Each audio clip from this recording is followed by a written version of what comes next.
pledge allegiance to the flag of the United States of America and to the republic for which it stands, one nation, under God, indivisible, with liberty and justice for all.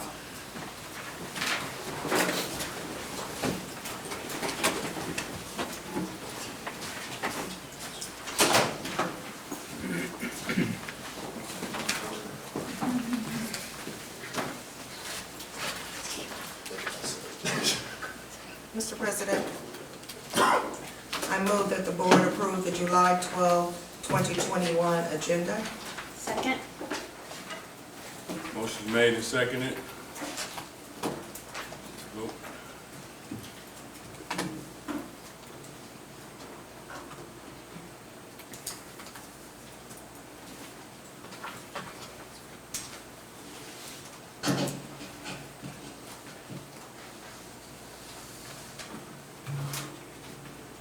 All right, next we'll have a report of any board members.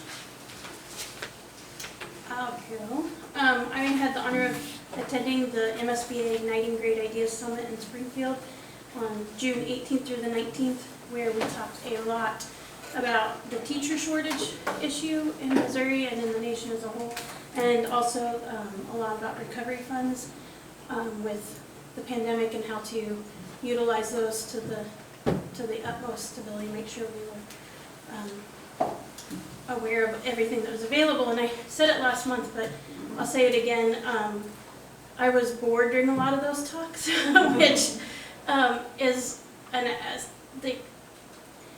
means that Dr. Shelton and his team have done a really good job of keeping us informed as a board about what's available, what's out there, and what we're doing as a district. So I just want to commend you and your team for doing that. We felt very well informed.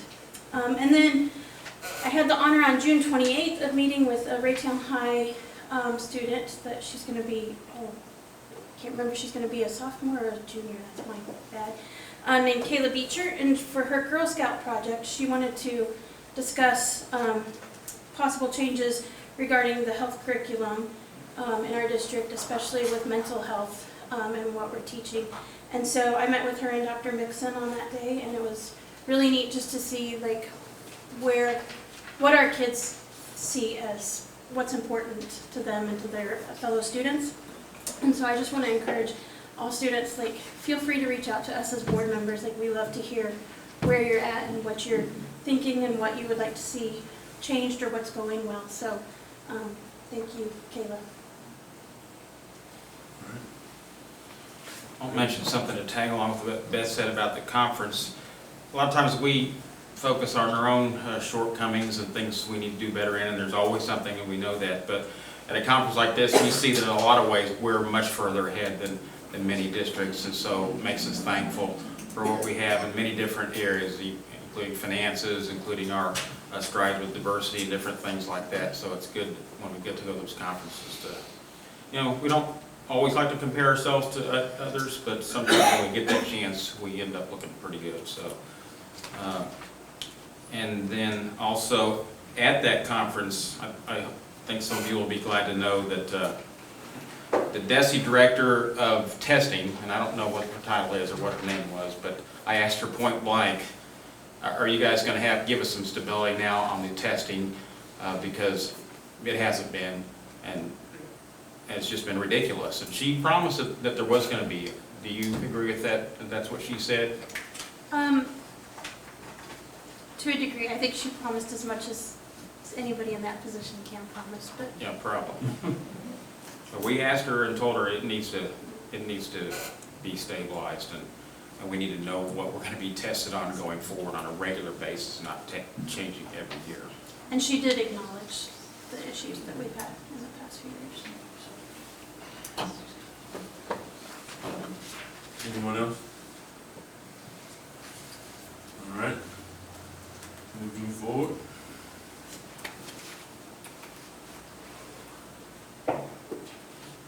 Next, we have the report of the superintendent. Mr. President, we're going to start with our summer school report. We have ended our summer school as of the end of June, but we have also started Summer Learning Academy. And I see Mr. Charles back there. He's going to give us a quick update. If you open the PDF. We have elementary Summer Learning Academy at Blue Ridge. We have about 317 students who were in attendance today. This is our first year that we are having middle school Summer Learning Academy. It's at Central Middle, and we had 127 students in attendance today. We also have 131 high school students taking first-time credit launch classes. They are taking 175 classes in July.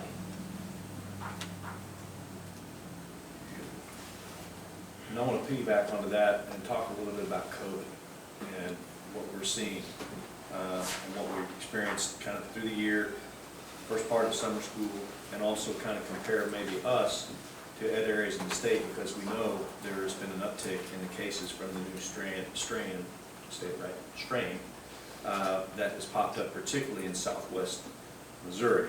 For the year, we had 315 total positive cases in the district, either students or staff. And at the end of our summer school session, the first session, we had 2. So we moved up from 315 to 317, and that was without wearing masks or the social distancing. All that was optional.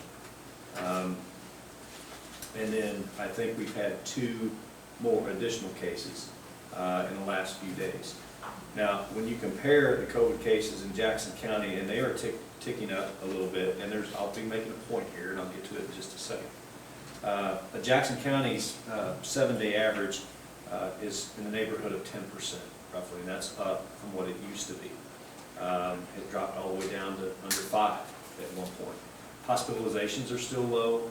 A majority of the cases that are positive are from non-vaccinated people that haven't got the vaccine. When you compare that with the rate of vaccinations in the Kansas City metro area are higher than they are in out-of-state Missouri, including Springfield. So I used, being from southwest Missouri, Greene County as an average, and their 7-day average right now is 17.8%. And the counties surrounding them, which to the south is Christian County, where Ozark and Nixa are at, they're at 23.6% positivity rate. Taney County, which is Branson, raise your hand if you've been to Branson. Okay, everybody should. I'm sure everybody has been to Branson. They're at 19.8%. And if you go on the Missouri Department of Health's website and you look at that map, you can see the redder areas of Missouri are in southwest Missouri. Or you look over Columbia and look out away from Columbia. Okay. But my point being is we are planning to come back to school in the same way we're conducting school right now. Masks are optional. Everyone's invited that will come. And that's the road we're headed down, unless we're told something else by Jackson County or the city of Kansas City, and they can give us a recommendation, and the board can make that decision what they want to do. If it's in order, we don't have a choice. But that's where we're at.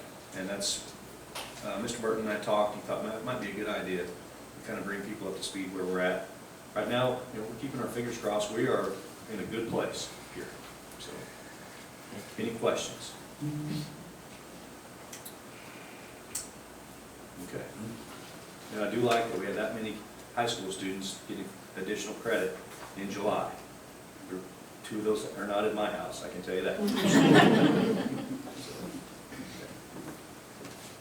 Okay.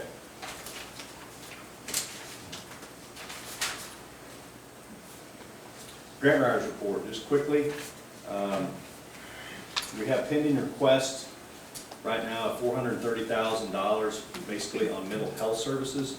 But to this point, since we've hired this grant writer, and it's I think 2.5, 3 years, Steve, I think it's been, we have secured $1.7 million in grants as opposed to what we paid this grant writer. So our return on investment is pretty exceptional. Anybody would invest their money at that kind of return rate. So I want to let the board know that. And then the bond update, we've got Mr. Husted here. I think he's got some pictures he wants to roll through. Sure, thanks, Dr. Markley. If you can just click on that attachment, you'll be able to see we have the 2021-22 just regular building upgrades where we're at Raytown Middle School, Fleet Ridge, Robinson, and Eastwood Hills. All those projects are currently on schedule and doing well. Then we have South High. South High is a much bigger project. It's on schedule and doing well. We have a few minor delays, but nothing that is going to impact the start of school. There'll be some pictures here somewhere.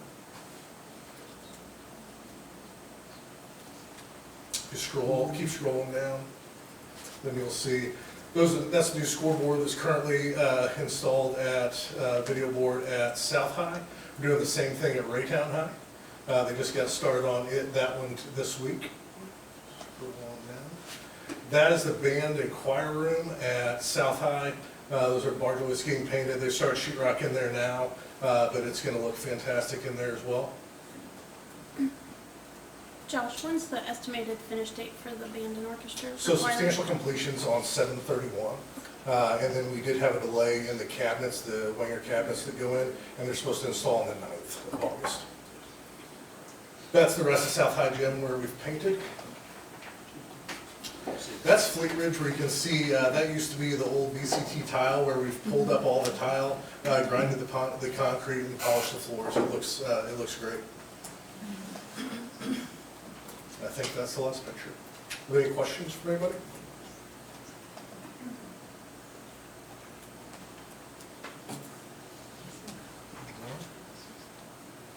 Thank you, sir. On 6.4, attendance summary, you see the numbers there for you, where there's a slight decline, and that's certainly not surprising for the year. Even though we did increase the 90 by 90, meaning 90% of our kids attend 90% of the time.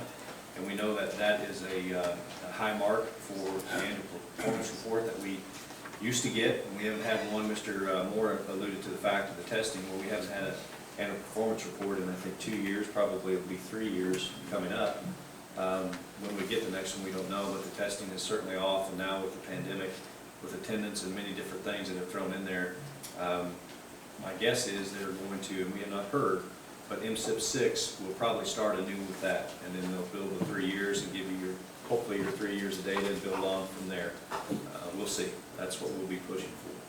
Dr. Murphy? Yes, sir. So on those old APRs and stuff, free and reduced used to be a subcategory, right? Is it still going to be a subcategory on any of that stuff? And I'm asking because since it's going to be voluntary whether people fill that out this year or not, will that affect us somehow? We haven't heard whether it'll affect us or not, I don't think. I mean, of course, that's all federal dollars we're talking about, and it's tied to Title I. I still think, I don't know if they'll use the old numbers, I don't know.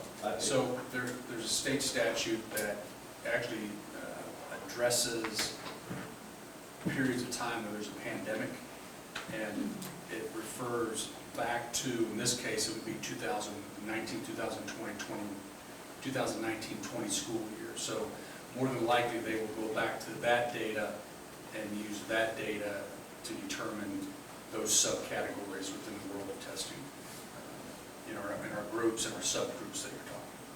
And for the financial piece of it, though, what I also think you're thinking about here, just so the crowd is, and the audience knows, that every student next year will get free lunch and free breakfast. It doesn't matter what their socioeconomic status is, which is a good thing, I think, and their after-school meal.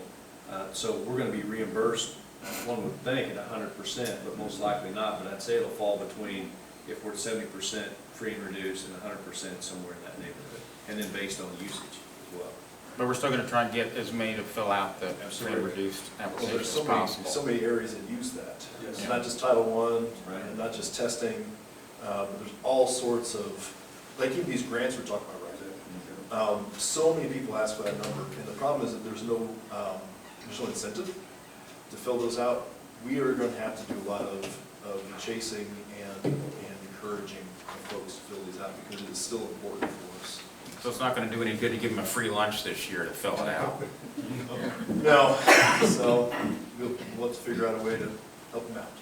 Do ACT scores get, or not scores, but the fees for the test, is that affected by free and reduced? Right, so there are some outside entities that are still gonna require that status, and then those folks will be incentivized to turn that information in so they can be categorized that way. And I see Yes. Martha and Mary sitting there, free and reduced matters to the foundation as well when it comes to paying for dual credit hours with the foundation. So it's important that that information is filled out, and it's important that we get that information, not just, you're getting free lunch, but you're getting this, and you're getting this, and you qualify for that, to give as many incentives to be successful as we possibly can. And hopefully with the additional social emotional support that we have staged up for next year, we can make that voice pretty loud. Thank you.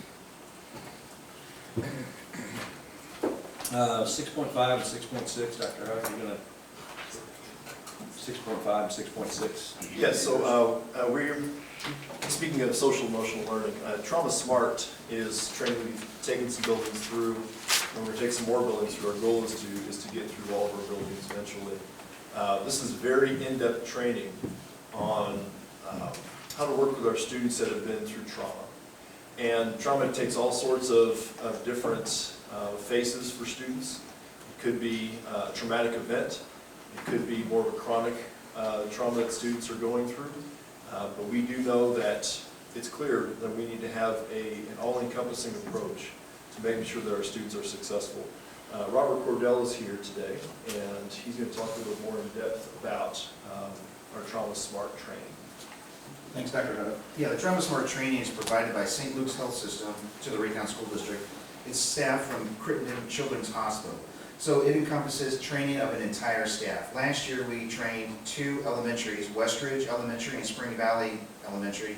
The entire staff, both certified and classified staff members, were trained in 20 hours of training. That encompasses to about 2 hours of training per month for the entire staff of the school. And it goes through various components of being aware of trauma and signs of trauma, and then how to incorporate different aspects and related back to classroom learning and the relationship building, and also ongoing resources, support, and assistance to the students. Now, once the training is complete after 1 year, the training is then continued on for continuous years. 2 staff members from each school are selected to go to a week-long training session. They will become the trainer. Then in subsequent years, they will train all new staff members of that school for the following years. Also, there is a TIC team, a trauma-informed care team, at the school. Doesn't necessarily need to be led by the principal, but typically the assistant principal or the champion of the trauma-informed care team. And they do walkthroughs of classrooms, and they also just touch base with teachers to make sure that the learning is also for them too. A lot of adults have learned a lot themselves, not just for the students. This coming school year, we will train Little Blue Elementary and Robinson Elementary, and then hopefully in the next 2 to 3 years, we'll complete all of the elementaries. Thank you. And this is grant funded, and so we, again, are very thankful for our partners that are helping us to provide additional social workers, therapists, and also this training for our own staff.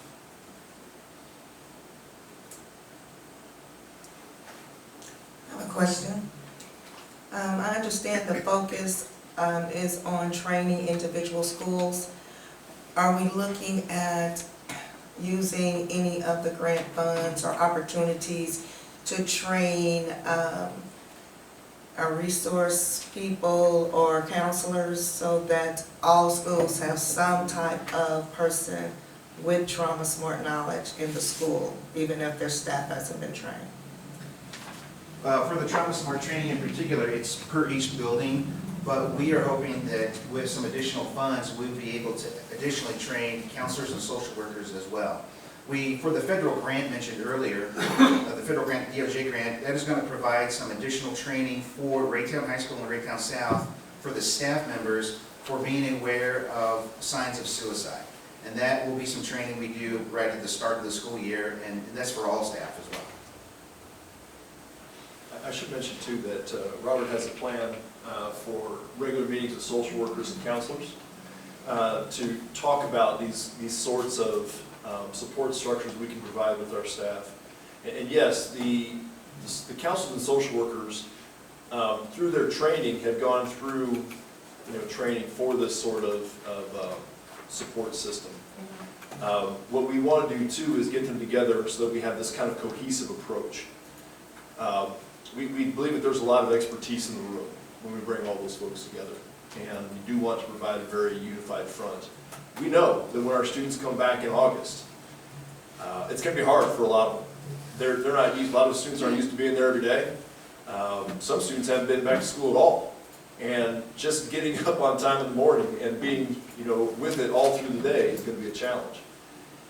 We think it's going to be a little easier on some, because sometimes the most stable thing that a student has is school. They get regular food, they have a very structured schedule, everything's very predictable, and it may be very comfortable for them. But we have others where it's going to be very hard.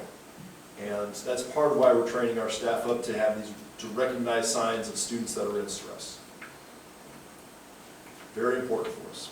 Thank you. I want to ask anybody that's sitting in these seats right here if you could use the podium over there. I see people breaking their necks to figure out who's talking. And it'd probably be easier on our recording and everything. Thank you.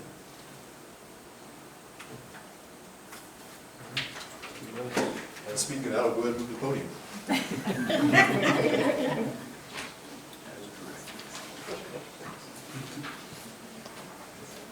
All right, so I have two outstanding teachers here with me today. What we want to do is give you a little bit of a glimpse into what teachers have done for this past year to help our students through digital resources. So we had this challenge of being able to present everything that we do in a completely virtual environment.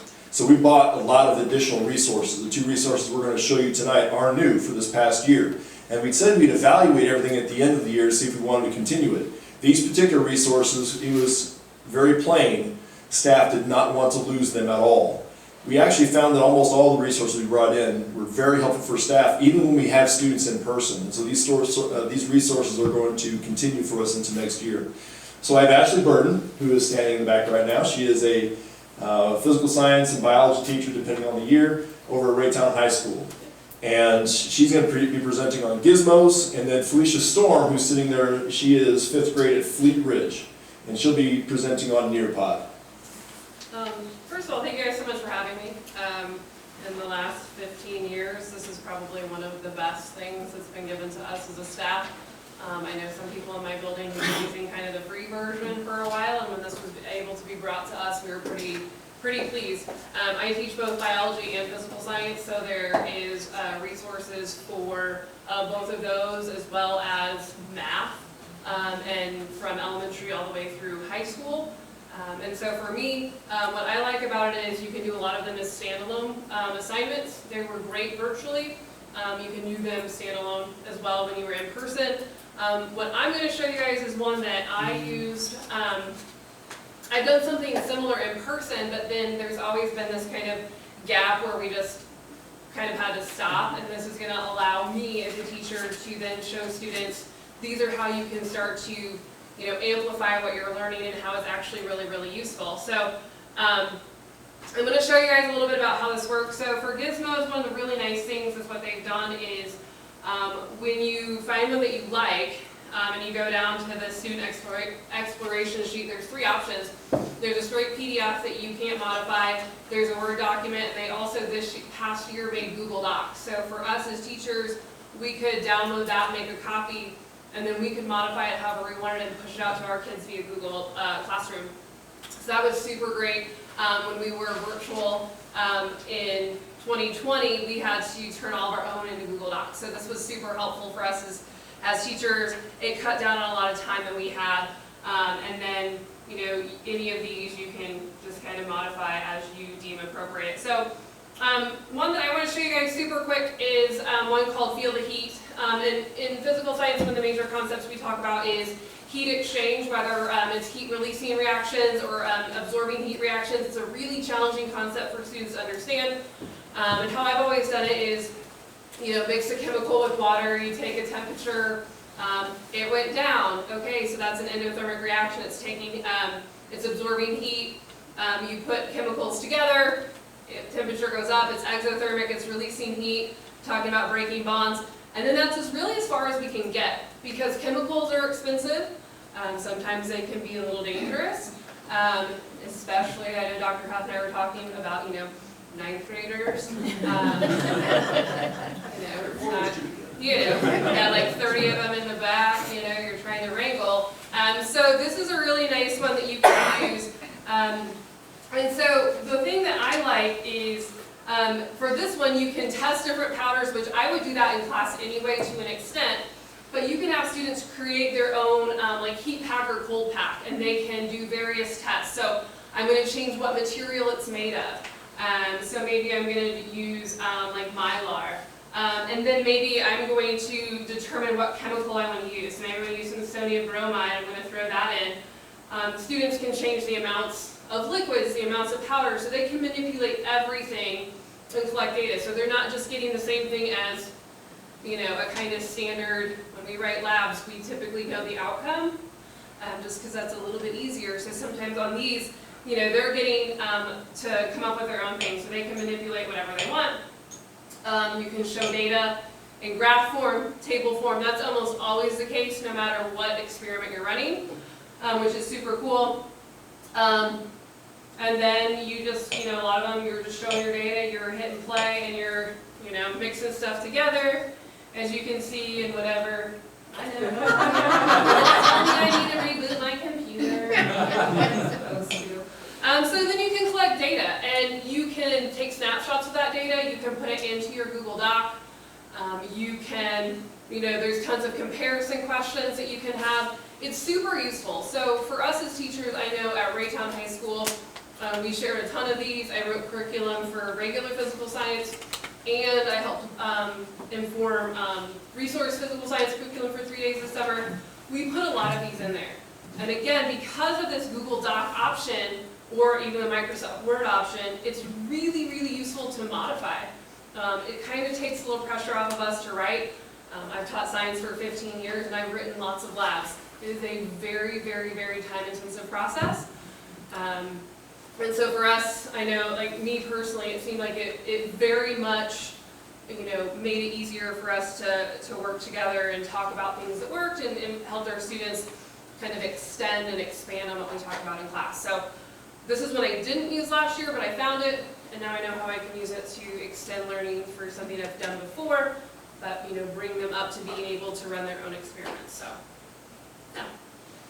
Any questions? You can, I'll add on, there are modules in here for motion forces, for physics, or for biology. You can do like dissections and stuff like that. Yeah, there's genetics, there's, space science, earth science stuff, there's microbiology. Like I said, there's also some math things, learning patterns. So it's not just a high school driven thing. It's not just a core, biology, physical science. The other, microbiology, genetics, chemistry, anatomy, they all use these over the last year and a half, and felt them as very, very valuable. So, yeah. Cool. Awesome.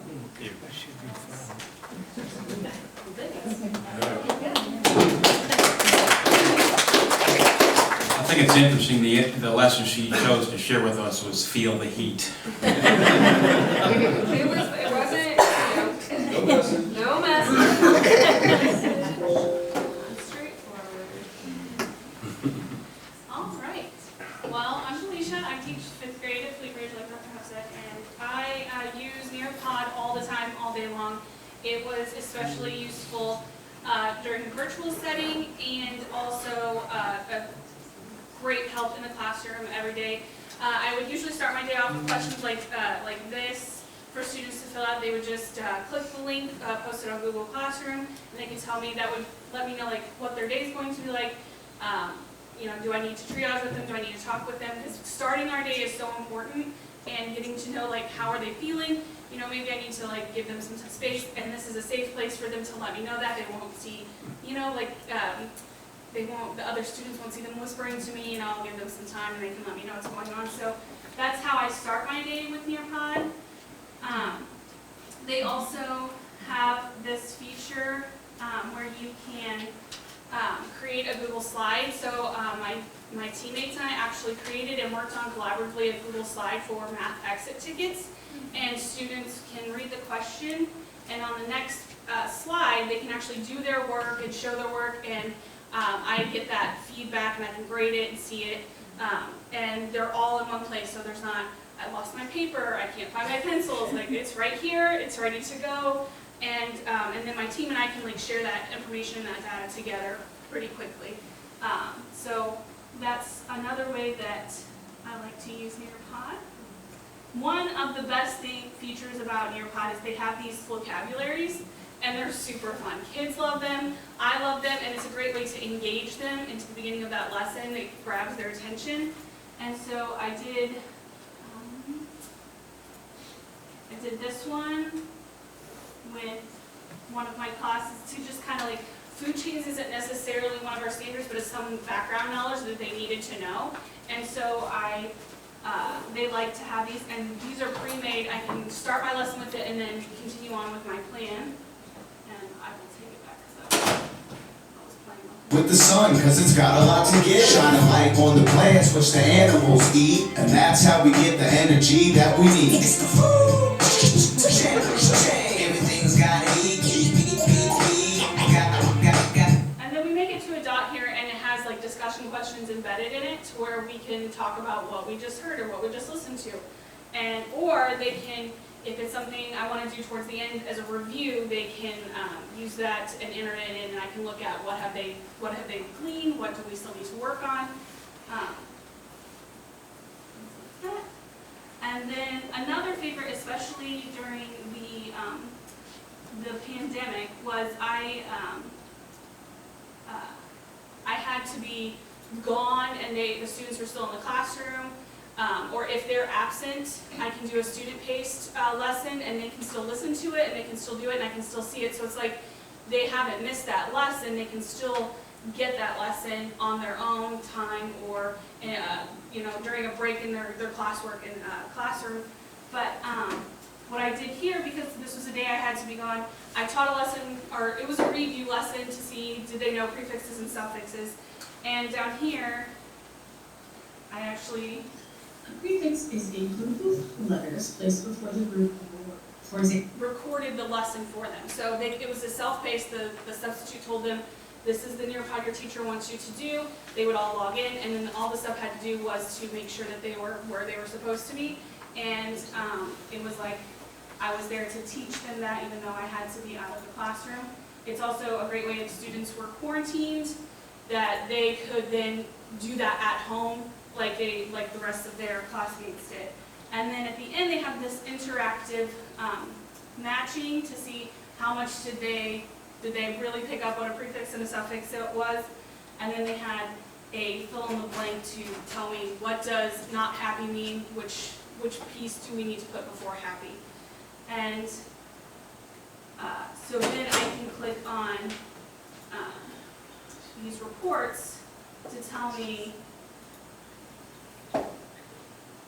like who did it, who didn't do it, who got it, and who didn't get it.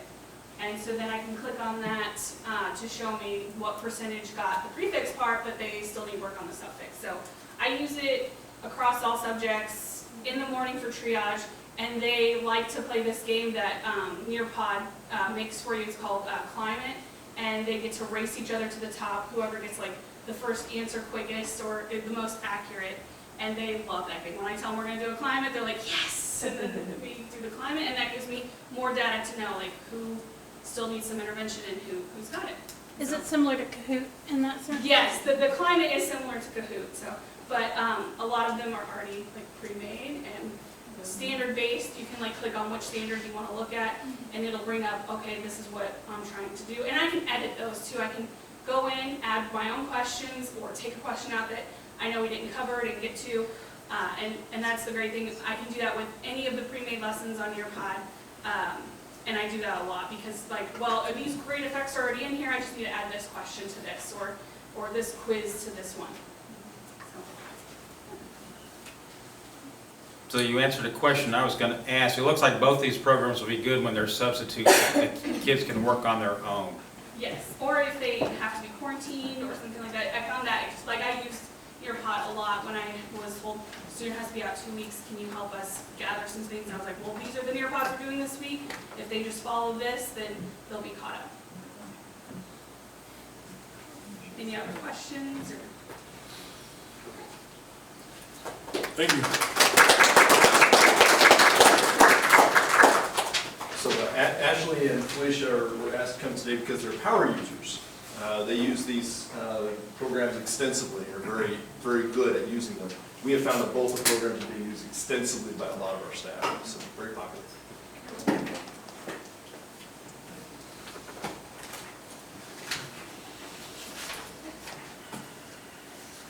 Okay, thank you, Dr. Croft. 6.7, 2021, 2022 curriculum and instruction goals, Dr. Huff. Could you put up the first PDF?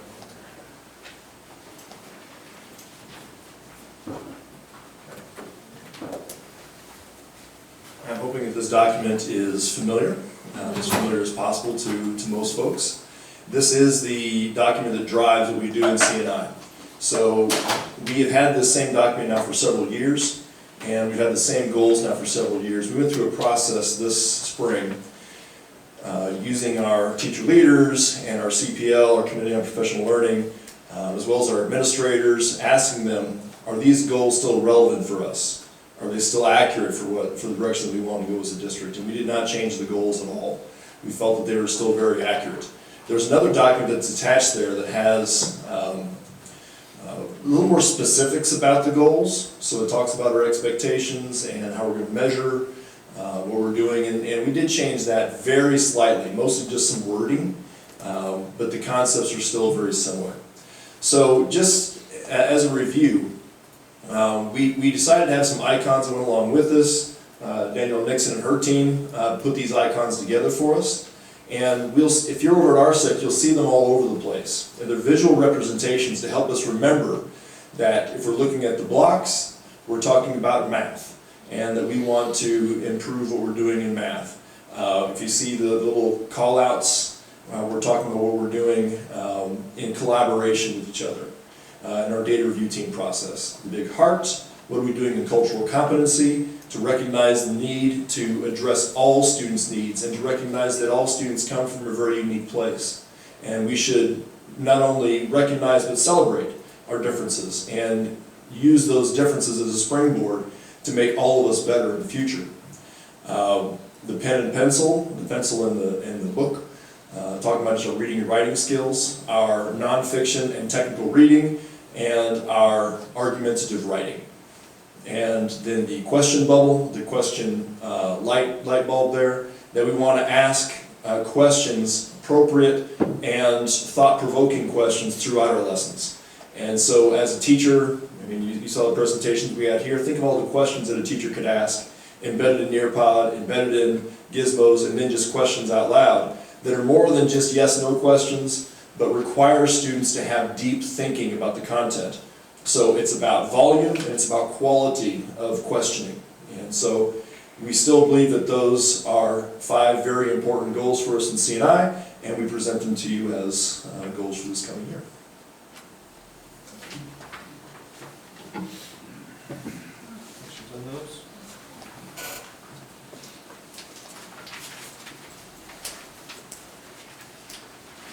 Okay, and lastly, 6.8, 2021-22 school year start-in times, and what changed is the early release Fridays for new trails will be on Fridays rather than Wednesdays, as the rest of the district. The same schools are on the same start time. For 3 trails or new trails? For new trails. I think 3 trails, I'm sorry, 3 trails. We have more than 1 trail. 3. You have 3. We have 3 new trails. Good point. I think we're losing it here. I am. I'll be going down the trail. That's it, Mr. President. All right. Next we have, did you know?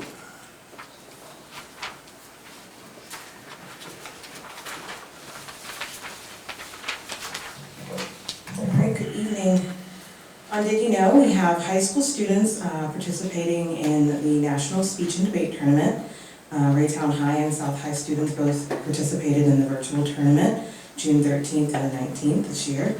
Raytown High School Talking Blue Jay Presley Stewart made it to the quarterfinal round in spoken word poetry. Talking Blue Jays Judy Batts, Riley Harris, and Sean Heelan also made it to the first elimination round in the extemporaneous debate. South High student Brianna Bonner scored in the top 60 of 325 competitors in the informative speaking event. Amia Parham also made it to the elimination rounds and finished in the top 30% of the competitors in the poetry event. Students Trinity House, Caleb Dillon also participated in the national tournament. We have 2 board members who completed their refresher training, and I have certificates for them. Mr. Rick Moore and Mrs. Beth Plank completed their online refresher training required by the Missouri School Board Association, and both have earned their certificates for this year. Our Raytown Summer Lunch Program is continuing to provide groceries on Tuesdays through August 24th, and families with children in the Raytown District can pick up a free bag of groceries each week at Raytown Christian Church. Lastly, we have an alumni, Logan Crumpton, who's a Raytown High School alumni. She finished in the top 40 out of 600 finalists in the AXA Art Prize, which is one of the nation's leading student art competitions. Her piece was displayed in the virtual gallery and a live exhibition at the Academy of Art in New York City. She was also featured in an article that was in the pitch, and Crompton is the daughter of one of our district employees and school district alumni as well, Tommy Crompton. So that's what we have on Did You Know? Thank you. All right, next is public comment period on agenda items. However, nobody signed to do that, so we'll move on to board committee reports. Finance committee. We have any? Dr. Shelton. Yes, so there are 2 items that are listed. One is the approved minutes from the April meeting of the Finance Committee. I ask that the board review those and approve those. The last item on this agenda item are the notes or the minutes from the June Finance Committee meeting. Those are just for your review. Those will go to the Finance Committee in August for their review, for their approval, and come back to you in September for your final approval. Just as an overview, in June, we spent an extensive amount of time talking about the 21-22 budget as well as the budget amendments for the 2021 budget, which you acted on at the June 28th public hearing for the budget. Mr. President, I move to accept the April 12, 2021 Finance Committee minutes. Second. Motion's been made and seconded. Take electronic vote.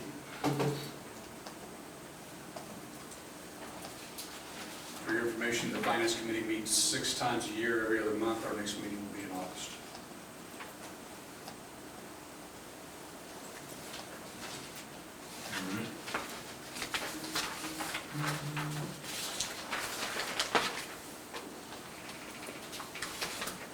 And next we have unfinished business. And 10.1 is 2021-2022 board goals.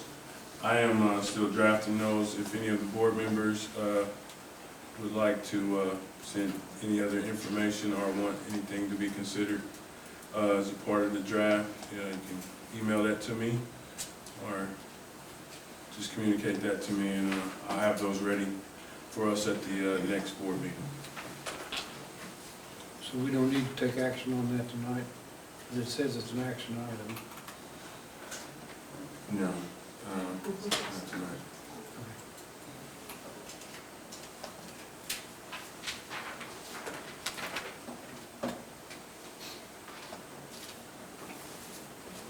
Next is the adoption of policies. I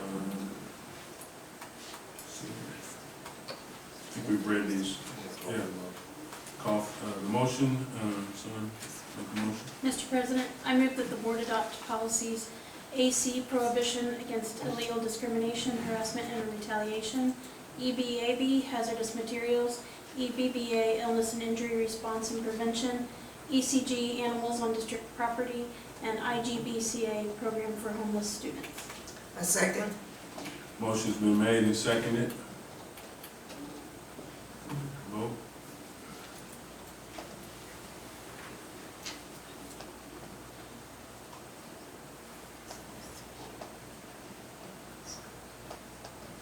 Motion passes.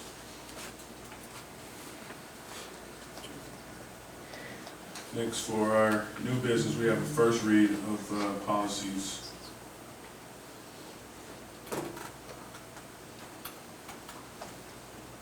Presentation on that.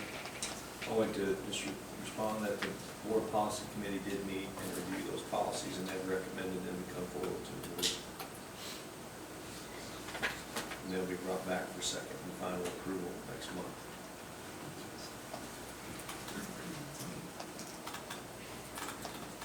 Well, the board want to discuss any of these, or?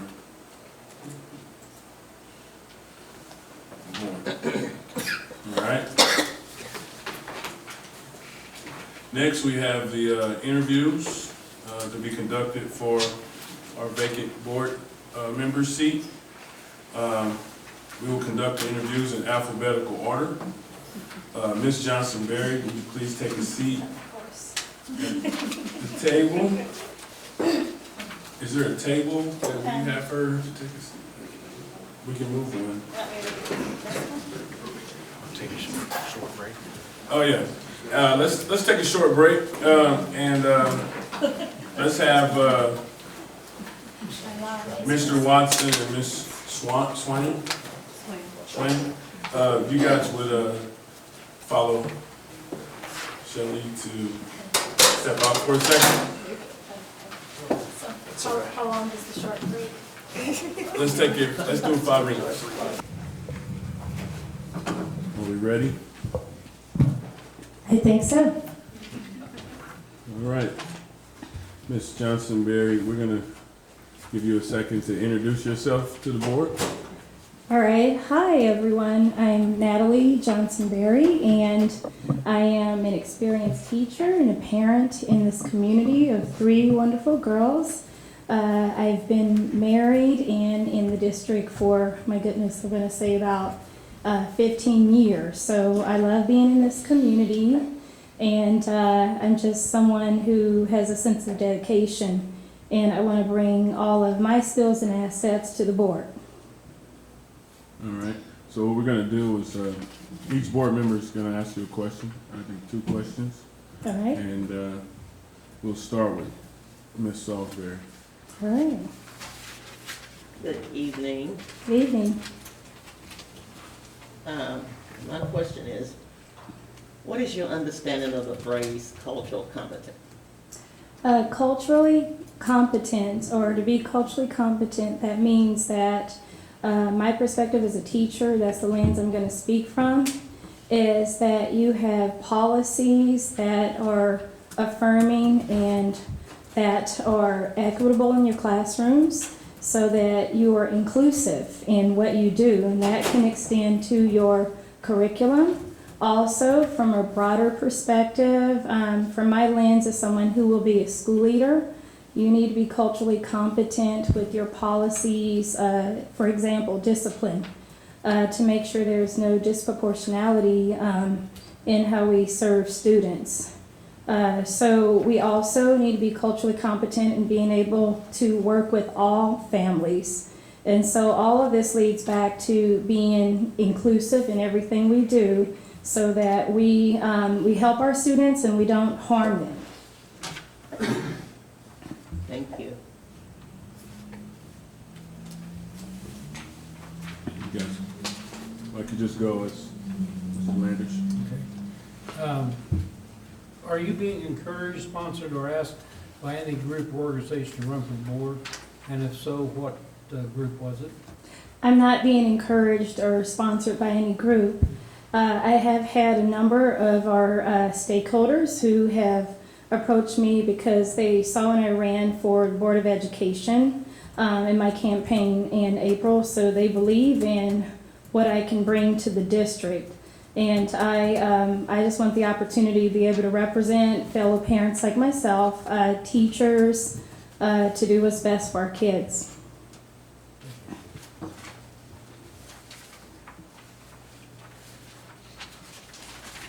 Ms. Fagan?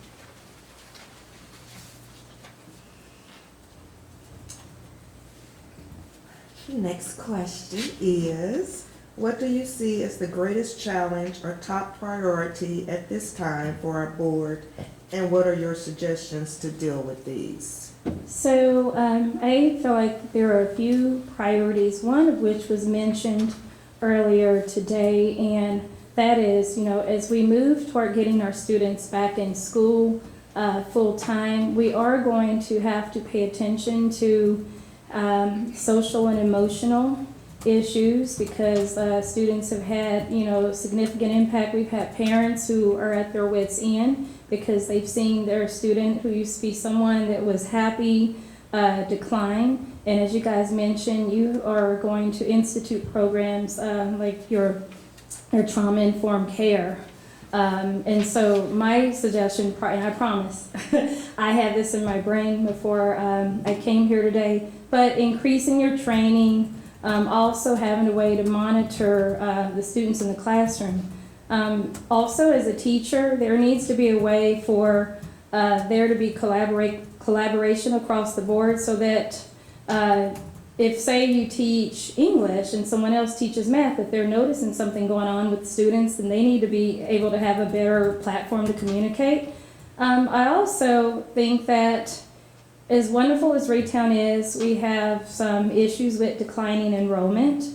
And so I think that people need to understand what is it that Raytown has as positive offer.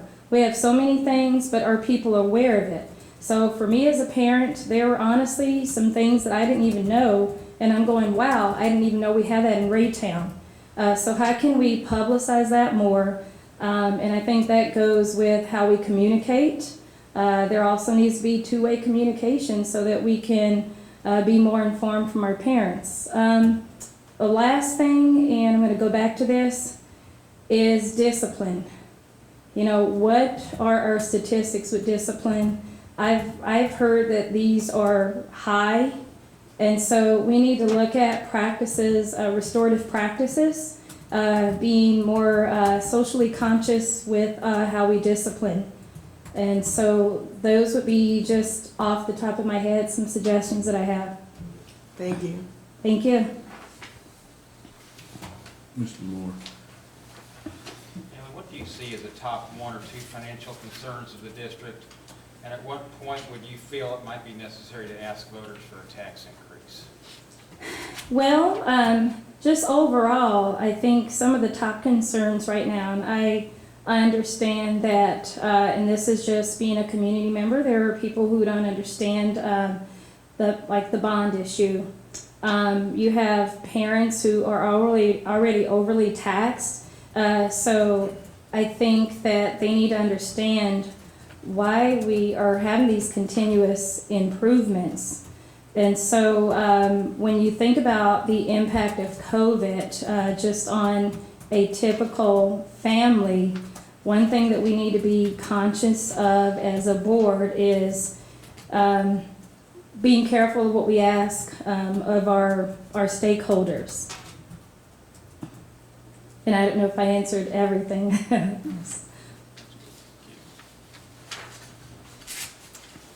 If selected as a board member, from whom might you seek advice or input in weighing key decisions? And what was the last part? Whom might you seek advice or input in weighing key decisions?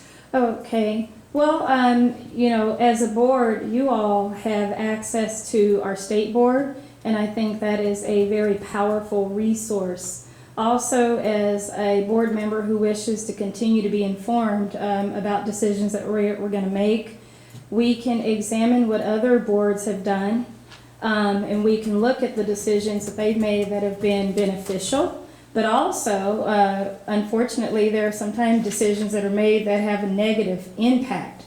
And so we can learn from that. And for me, being a scholar, somebody who's going to school, and I'm taking 4 classes right now in a doctorate program, I really believe in looking back at my roots, which is just through good old-fashioned research. If ethically possible, we need to hear also from our community stakeholders. Thank you. Yeah, you're welcome. If you're appointed to the board for this unexpired term, will you run for a full term next year? That would be my plan, to run for a full term. And I see this as a wonderful opportunity if I'm selected as an interim board member, as a learning opportunity, so that I can learn from the first time that I ran for the board on some of the issues that are impacted Raytown more so than before.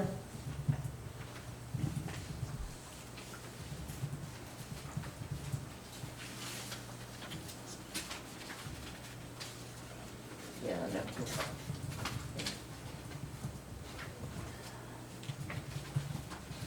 Okay, how would you handle a situation where you were made privy to some damaging information on a board member, a member of the board or administration? Walk me through the process. Okay, so I guess this also depends on where this information is coming from. So say if I am a board member and this comes from a parent, if you will. The first thing that I feel obligated to do is I'd have to listen to whatever it is that they need to tell me from start to finish. And then I would ask questions so I could get a full understanding of what the situation is.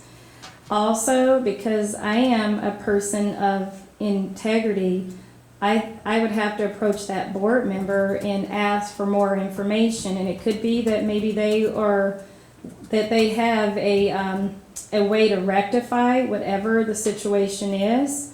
If it is something that is far more damaging, then as a fellow board member, I'd have to communicate with other board members because I am just one of 7. So I'm just gonna add a little piece to that. So would you bring it to the whole board, or would you just select members of the board to share it with? Well, I would bring this to the entire board. Okay, thank you. Mm-hmm.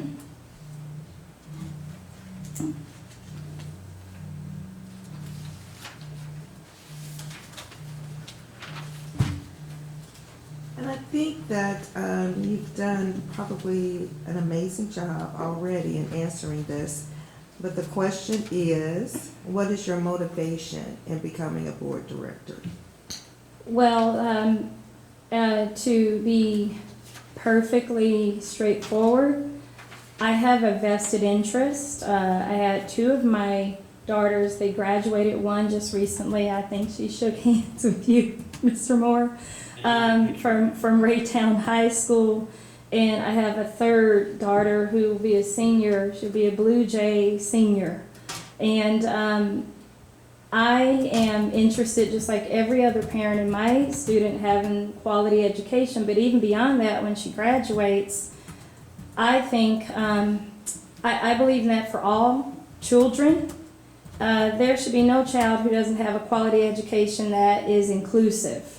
And so my primary motivation is not just being here for my child, but for all students to have access to a high quality education. I believe that we have that with Raytown. Also, I'm somebody who believes in dedication and paying it forward. I have been able to accomplish so much in the district where I'm a teacher, and I have always wanted to give back and do the same thing for Raytown. I've been able to make a great deal of changes there. And so it is time to do that in the community where I live. Thank you. Thank you.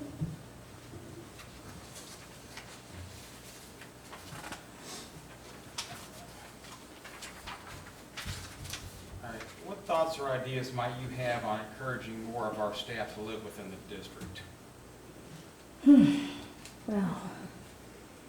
Well, And I'm not sure what your numbers are that you are facing right now with staff who are outside of the district.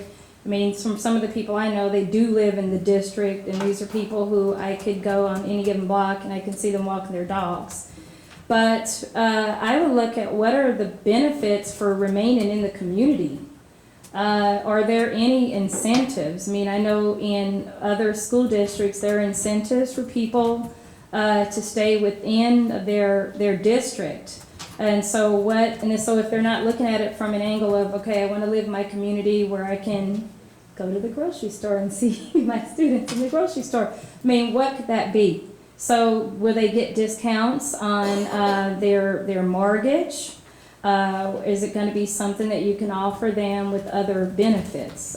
People have to be able to buy into that, and sometimes they need something tangible in order to do so.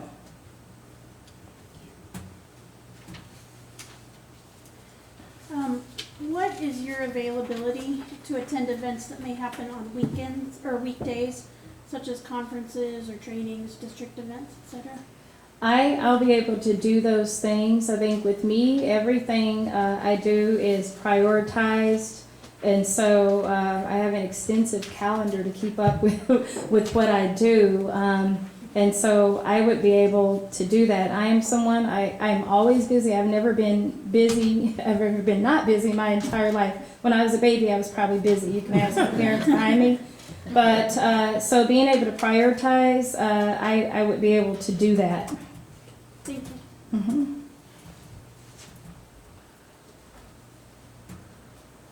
What attributes do you believe are essential for a successful school board member? Well, in any organization, you have to be someone who can work cooperatively with other individuals, because if you can't do that and you don't have a strong communication skills, then you're not going to be able to accomplish much, and it's going to end up being a divisive situation. Also, you have to be somebody who has a vision. Board members need to have passion for what they do. They need to be forward thinking. They also need to be people who are of integrity. We have to have the trust of the community. So those are just a few things that I think would be important, that I feel like that I have.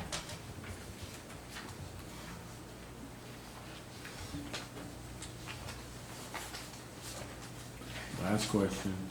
Really? Last question, Mrs. Johnsonberry. This will be the last question. Yeah, unless there's a problem. Who would you describe as your district stakeholder? I know you've mentioned those stakeholders. I don't think we just have one district stakeholder. We have multiple stakeholders. So you all are stakeholders in the district. Our superintendent.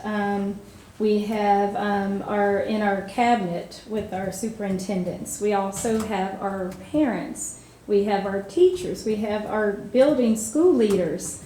We have our children. We have our community members. So all of us, we're on the same team.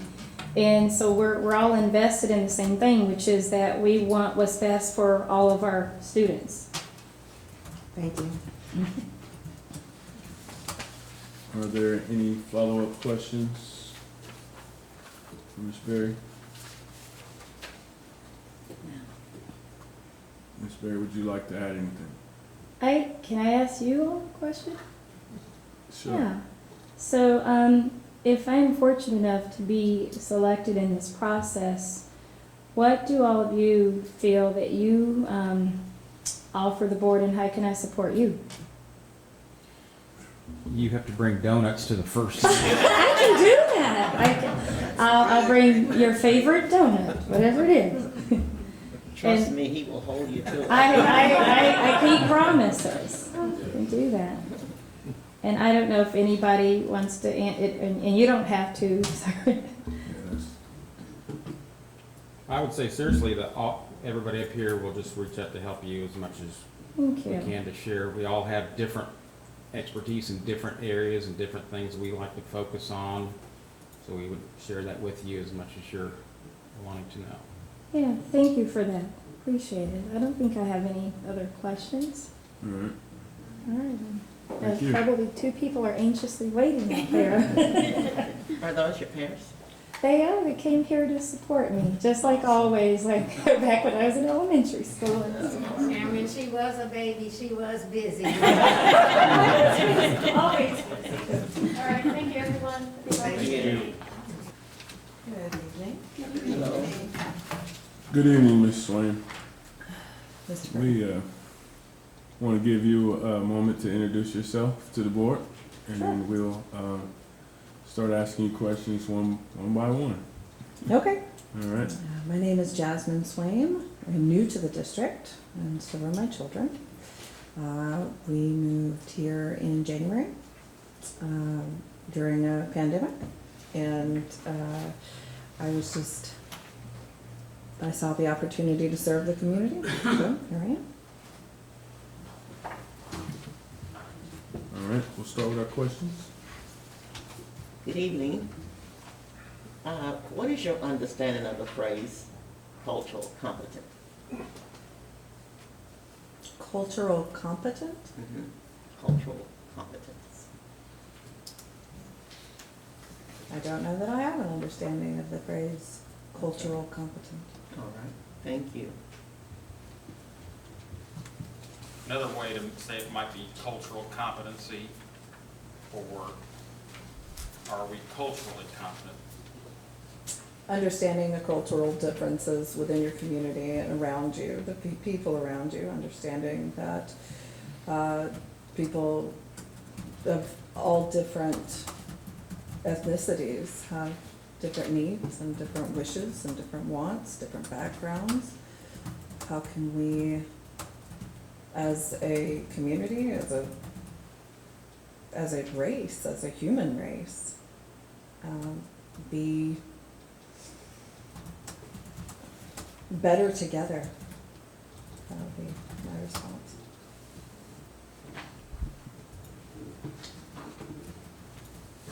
Okay, the next question would be, are you being encouraged, sponsored, or asked by any group or organization to run for the board, and if so, what group or organization was it? No, sir. Short answer.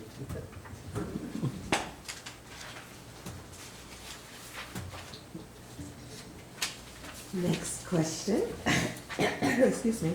What do you see as the greatest challenge or top priority at this time for our board, and what are your suggestions to deal with these? Oh gosh.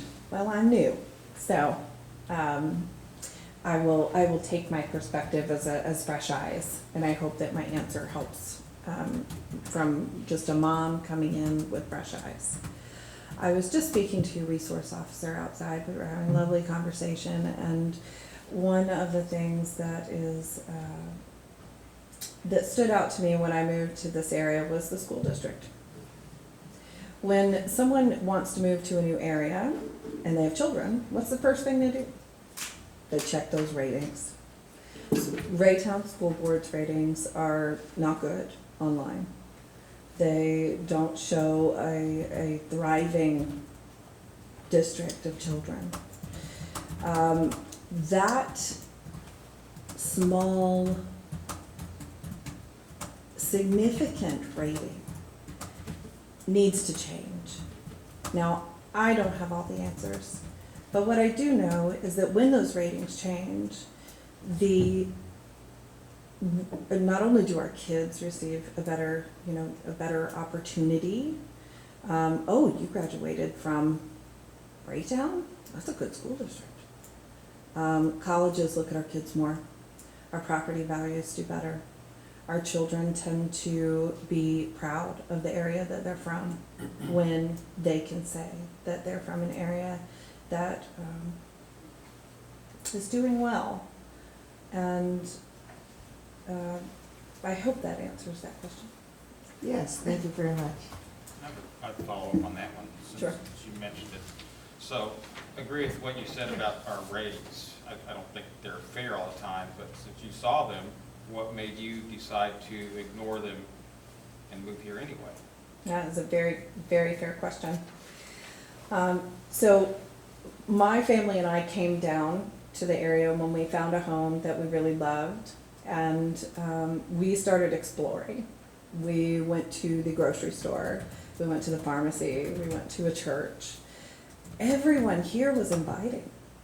Everyone was lovely. We had a good experience at the bank. We had a good experience at the store. And so we took a leap of faith. That's honestly what it was, because the school district was the only thing holding me back. And I took a leap of faith and I purchased a home. And I enrolled my son, who has special needs, significant special needs, into the district. And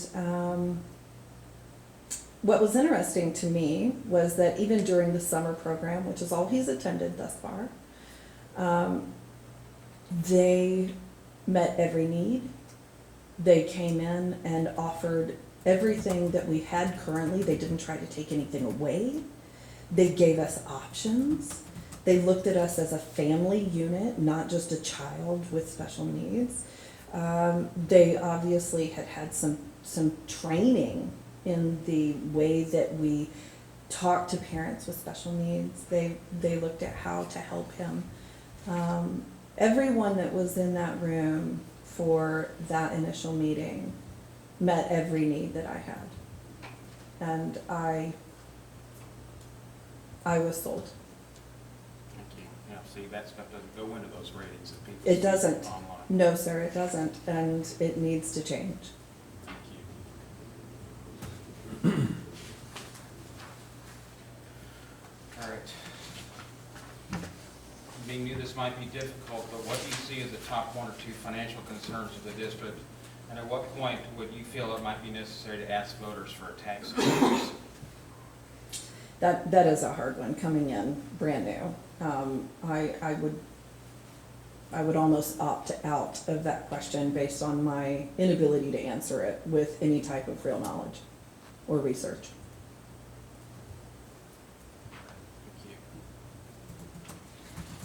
What about any district in general?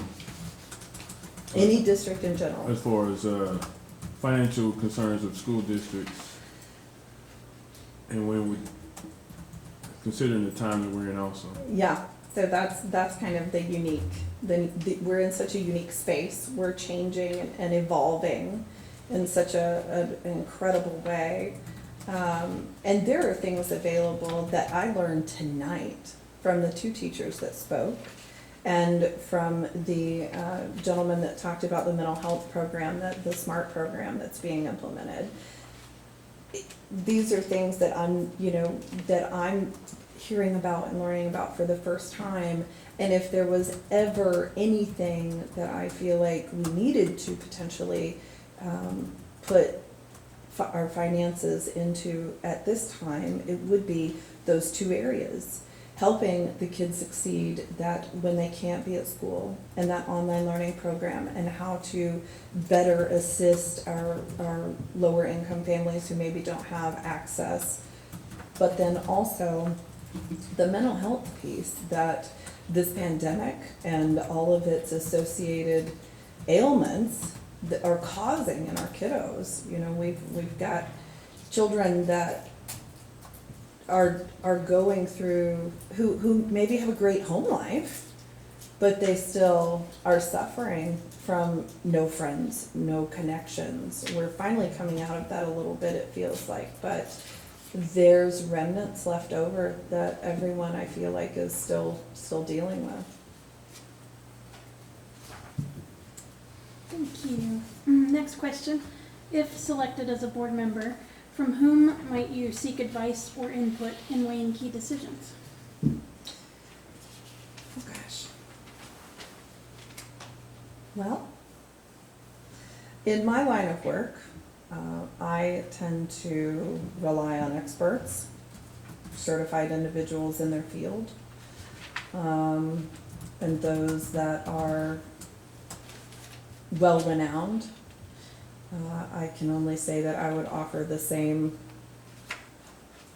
research on finding that individual in this area as well. Thank you.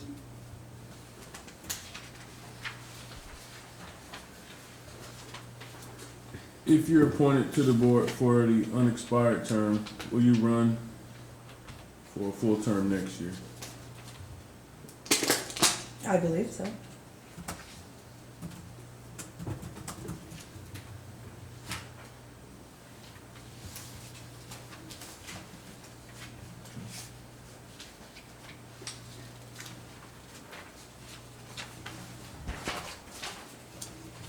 Okay.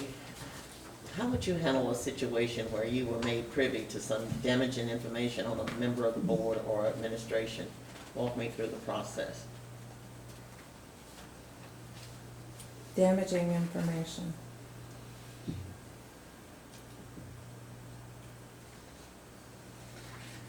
I think every situation requires an damaging information. I don't know really what I would categorize that as. Damaging, the damaging part, I mean, information that someone has done something illegally. Illegally, all right, okay. Well, that requires immediate action.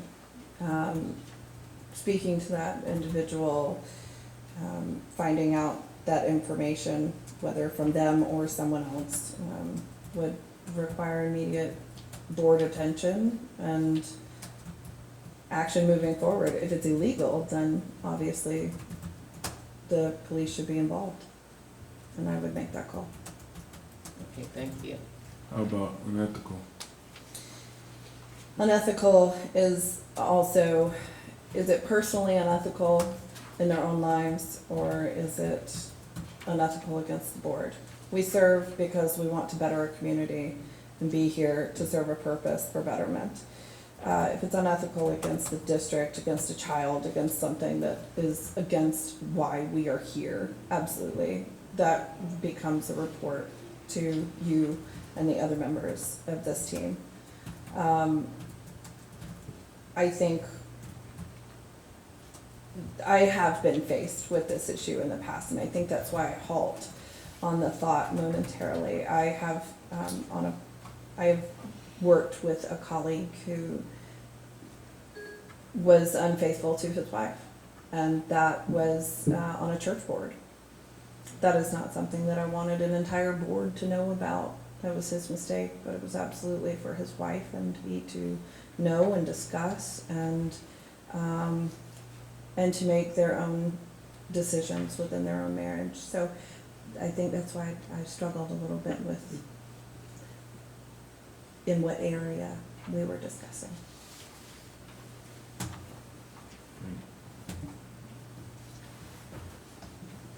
You have shared with us some of the reasons why you came forth to fill this interim spot as board director.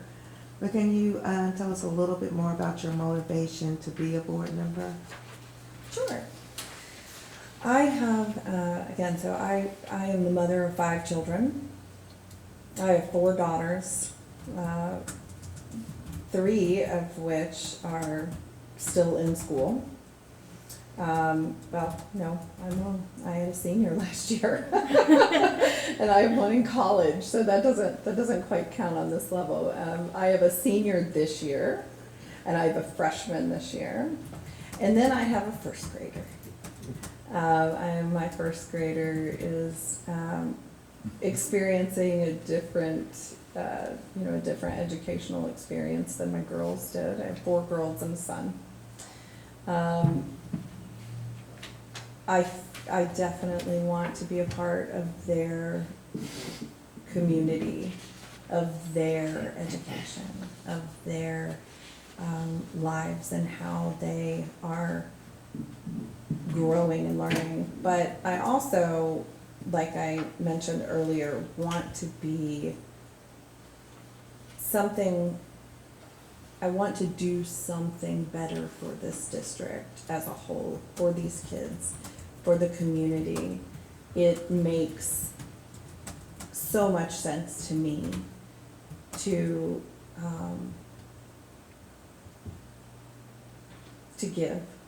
give in this area, and this is a wonderful opportunity to do that. Thank you.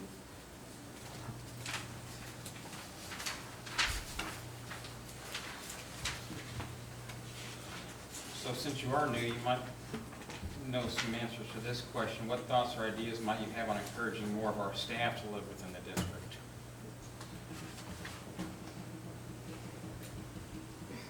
Encouraging our staff to live within the district.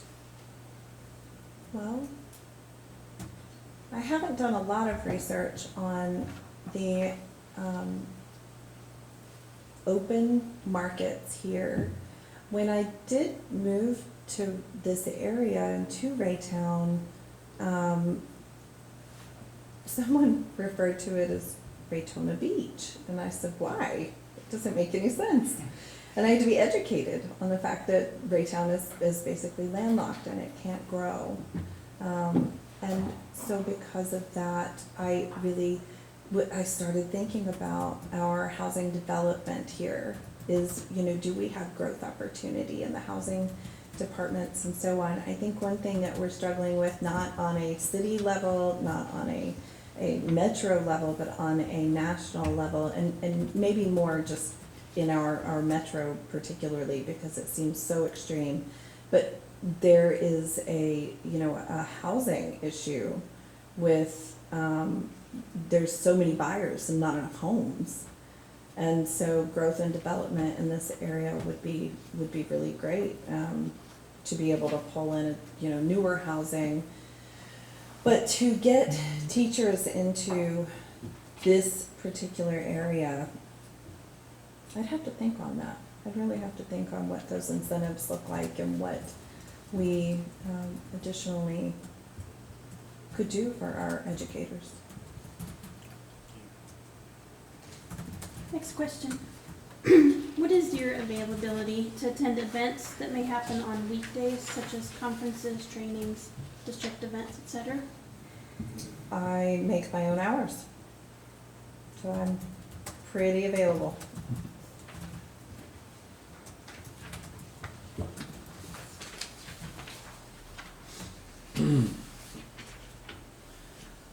What attributes do you believe are essential for a successful school board member? I think the number one attribute for a good school board member is, the word I'm looking for is presently involved in the oversight, what's happening now, what needs to shift, being present in your community. And then secondly, having stake in the game. I have kids here. My friends have kids here. I have a reason to want to be successful.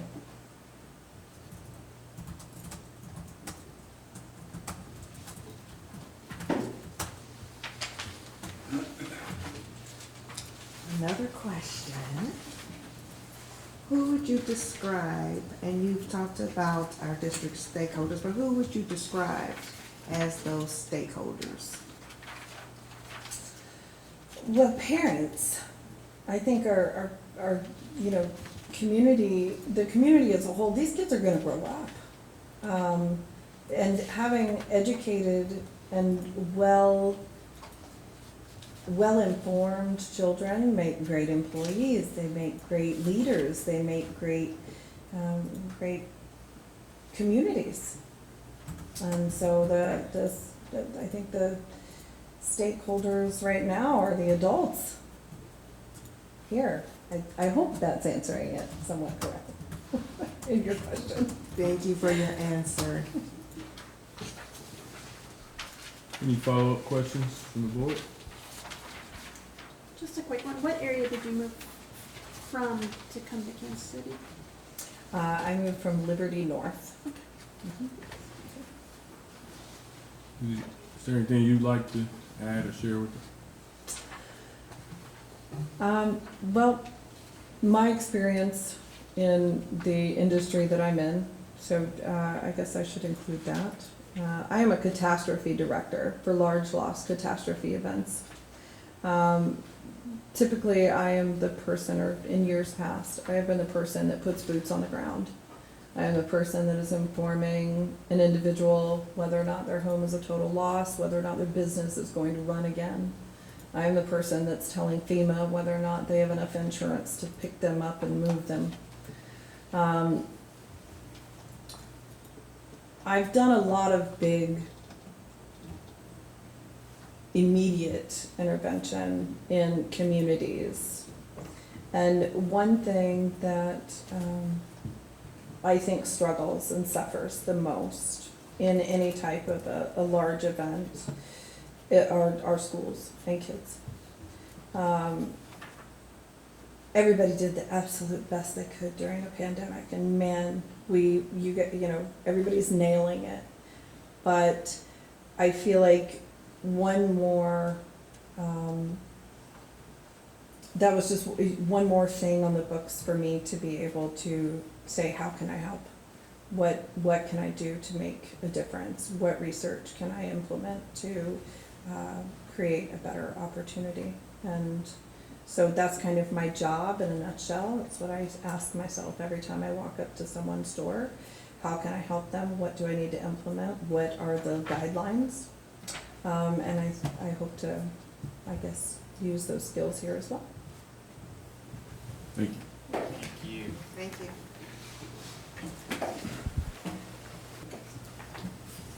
Good evening. Good evening.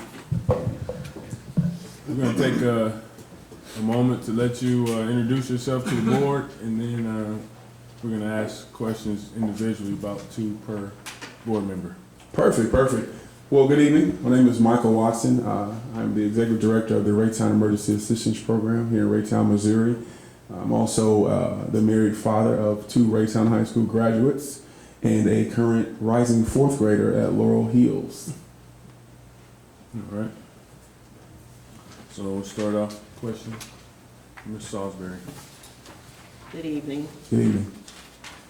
What is your understanding of the phrase cultural competency? My understanding of the phrase cultural competency is the importance of knowing who's around you, knowing the people you serve or the community you serve, and being willing to understand the differences that make you all unique and be able to thrive in that environment. Thank you. Next question would be, are you being encouraged, sponsored, or asked by any group or organization to run for the board? No, and I'm if not. so, what group was it? Oh, no, I'm not. Okay. You got a short question. Who gave him the easy question? Good evening. Good evening. What do you see as the greatest challenge or top priority at this time for our board? And what are your suggestions to deal with these? That is a great question. I think one of the biggest challenges, not only for this board, but for any board, is changing with the times. I think being the willingness to adapt to what is going on in America, throughout the world, and right here within our own communities, and understanding how to not only acknowledge those things, but to put forth a plan to help usher in that change, because it directly impacts our students that we serve here. And so I think that's one of the biggest challenges that are facing any board, is just being able to adapt to the changing times.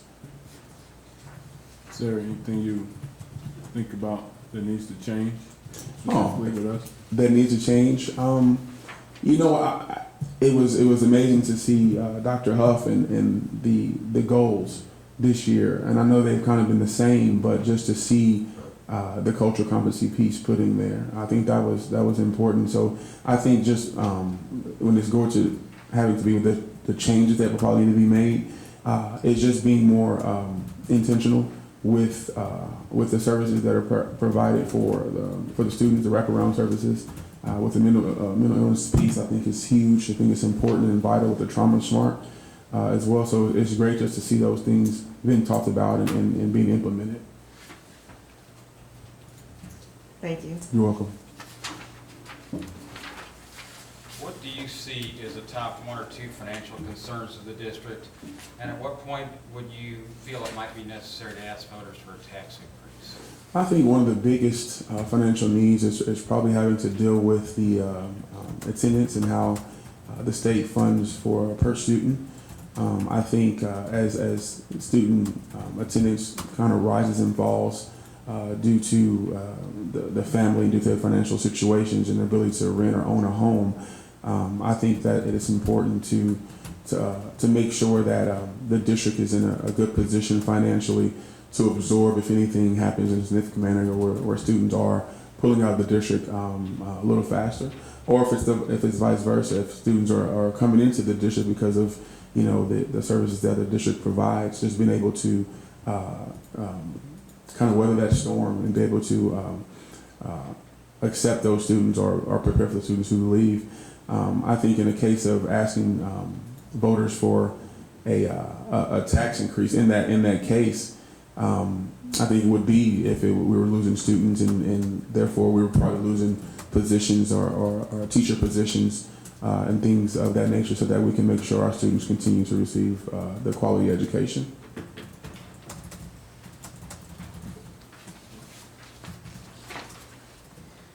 If selected as a board member, from whom might you seek advice or input in weighing key decisions? I'm sorry, repeat your question? If selected as a board member, from whom might you seek advice or input in weighing key decisions? In weighing key decisions, that's a great question. I have a few mentors here, especially in the Raytown community, since I've been able to serve at REAP for the last over 4 years now. I have an exceptional person by the name of Alan Thompson, who I think is just a guru with numbers, and so I've been able to just kind of glean from him and from the financial side of things, and then as well as another individual, but not in the Raytown School District, but just his experience with dealing with foundations in the Shawnee Mission School District. Just be able to pull from those gentlemen on those kind of difficult cases, the things that may come up, I think is truly important. If you're appointed to the board for this unexpired term, will you run for a full term next time? Yes, I will run. I will run again.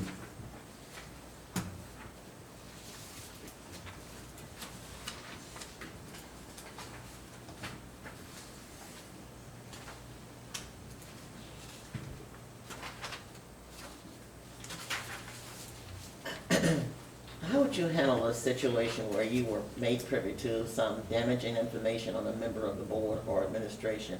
Walk me through the process in case I was challenged with the last time person damaging. So, and I'm speaking of illegal, something done illegally or unethical.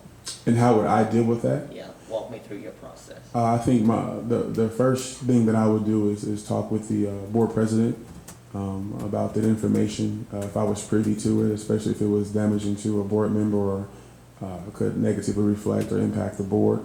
And then I would look to his leadership in that instance to figure out what is the next step, where we go from there. Thank you.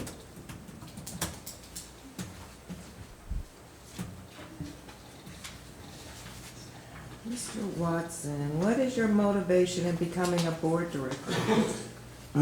I think when you're in the game, you're in the game. I think that's. I have children who've come through this district. We moved to Raytown for the district, for the diversity, for the quality education. It was super important for me making those decisions when I relocated back to Kansas City. And I think my motivating factor is just to be a servant leader in that capacity on the board. I think it's so important to have people who've had children come through the district who are currently in the district, because you have a fighter in the fight. And so I think for me, just being able to continue to help, continue to serve here in Raytown, continue to make the connections with the leaders here, with the individuals in the community. Super important for me. Thank you. You're welcome.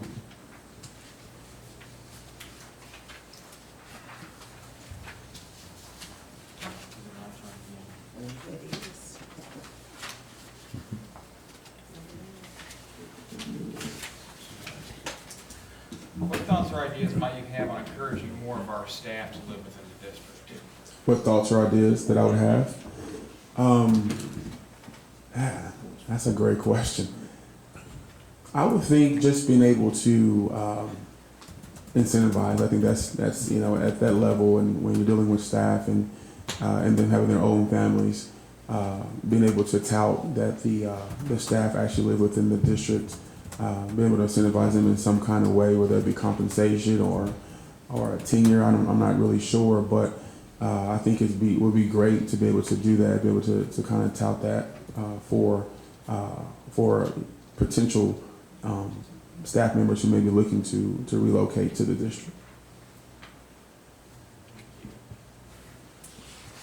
Mr. Watson, what is your availability to attend events that may happen on weekdays, such as conferences, trainings, district events, etc.? I have a pretty flexible schedule in the evening, so I would be able to do that. What about during the day? I can probably do as well, yeah. What attributes do you believe are essential for a successful school board member? Willingness to listen, willingness to compromise, willingness to continue to learn and be aware on current topic and events. Also be a person of the community, and by that I mean being willing to go to events, being willing to meet the people that we serve, and just kind of a heart for students, a heart for the next generation. I think once you realize that we are getting older, and it's important to help establish the next generation of leaders.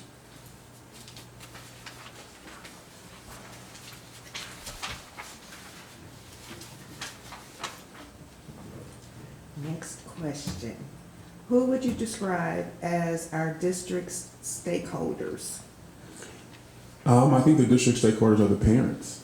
I think they have the students enrolled in the schools, and so therefore they have a lot to gain or lose from the influence that the teachers, that the overall in the district, and what education that their students come out of our district with. And I think that they're the most important stakeholder because they're entrusting us with their children. I'm entrusting us with my children. So I think that for me, it's important to know what's going on, and to know that not only do my students, my children's teachers and administrators care about them, but the higher administration and the Board of Education directors as well care for my children as well. Thank you.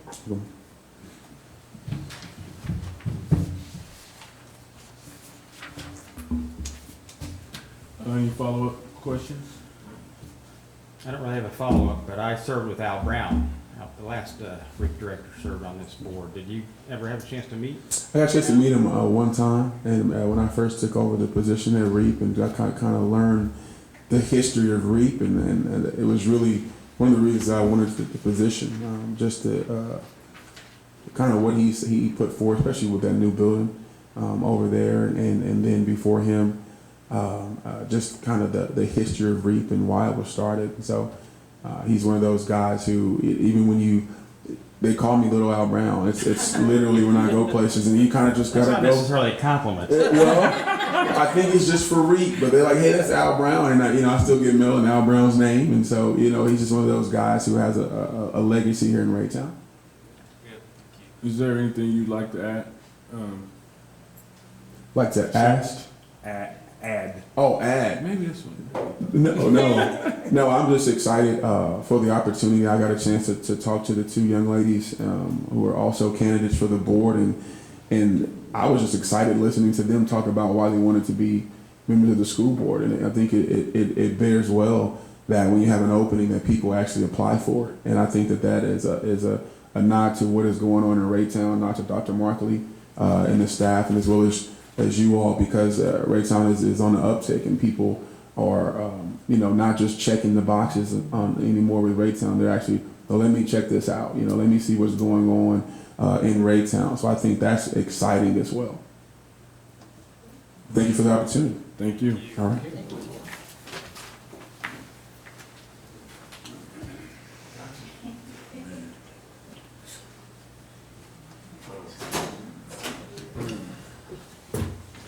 All right.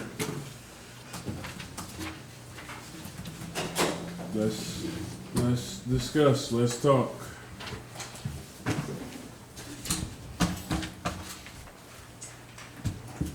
I think we have some really great candidates. My initial gut reaction is I like that they all have students in the district. They all are vested. I do like that Natalie has shown interest before by running previously, and so we know that there is support in the community for her with that, but they're all great.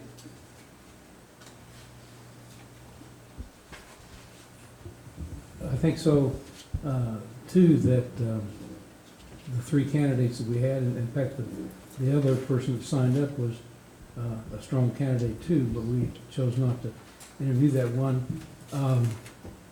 I like the fact that Michael is invested with a lot of our students, and he deals with a lot of our families through the REAP program, so he understands, I think, a lot of the challenges that we have and our students and our parents have that come to the district. Natalie brings a lot of the things from Shawnee Mission, I believe it's Shawnee Mission. And she's done a lot of wonderful things over there, and well respected from her resume, and would be a strong candidate also. But and again, as Beth said, they do have children in our district, and I think that's important. That's to do that.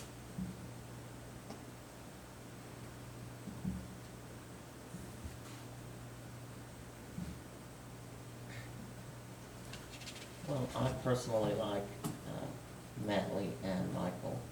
I believe Natalie has, I think she brings not what she does in Shawnee, but I think her knowledge, her character stands out. I mean, I like the fact that she is a person of integrity, and her curriculum knowledge, I think, would be an asset to the board. I like Michael also, but I did not hear too much on educational information that would be beneficial to the board.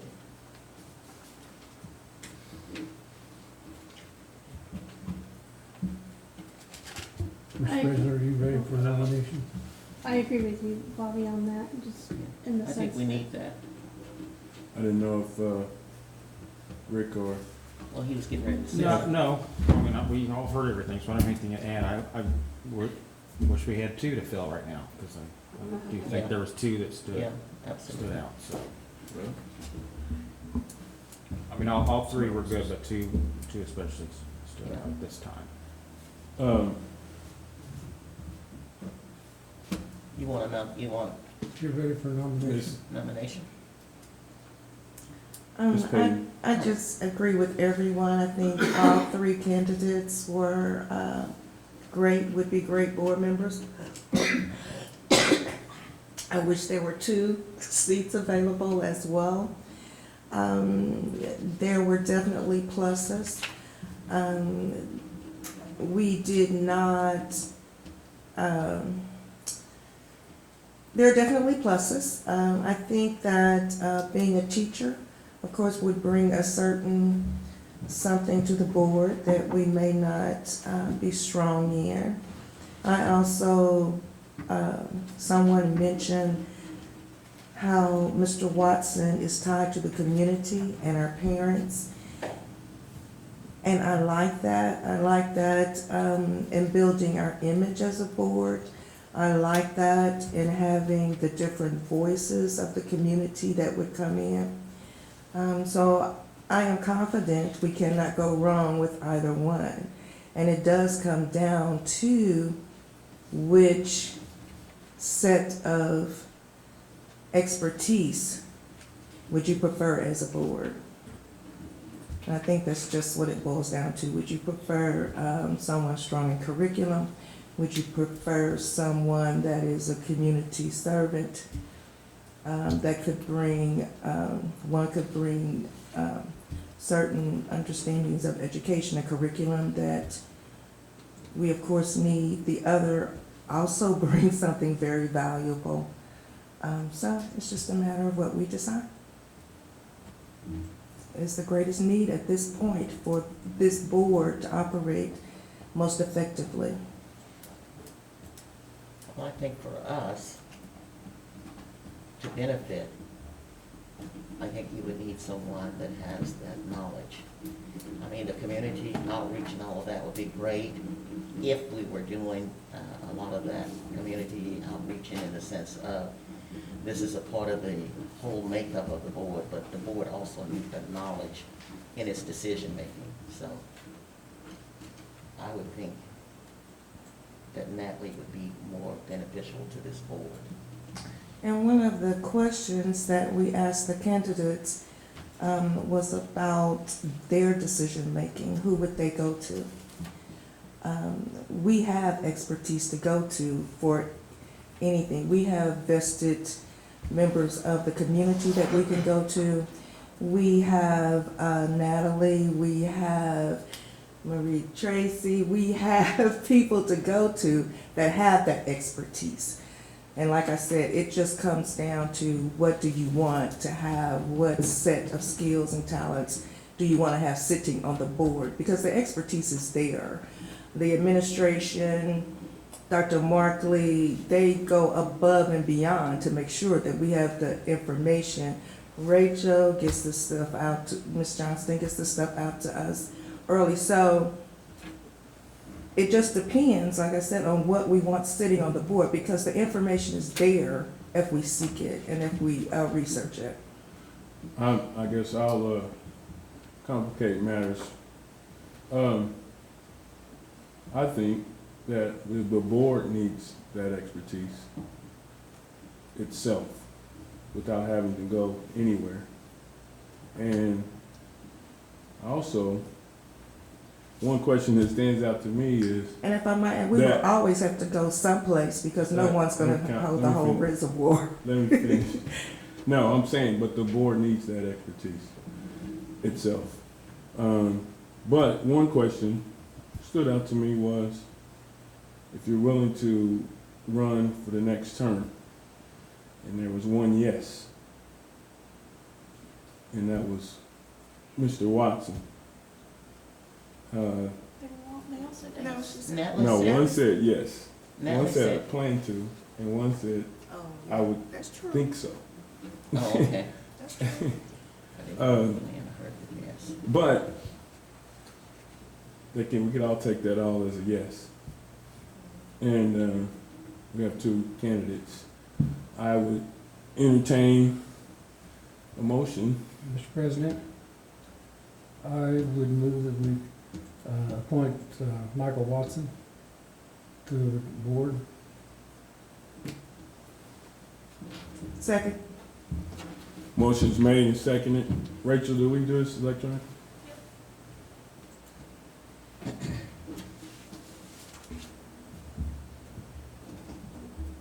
So, just a question, in case there's any discussion. Whichever one was nominated, I'm going to vote yes on, so I'm not going to vote no on either one of these. But so we're going to vote on this motion then, standalone, or are you going to accept another nomination at the same time? We need to vote on that because that was a specific motion, so just vote up or down on that motion. Well, if it was framed as a motion, then, and there was a second, then it's right for vote. If you were gonna change the procedure and the rules to accept multiple nominations, We would have already had to have done that. or you'll need a withdrawal of the original original motion and the second. I'm not asking that to be done, I just wanted to understand. Okay. So it would need, would it need 4 or 5 votes to pass? 4.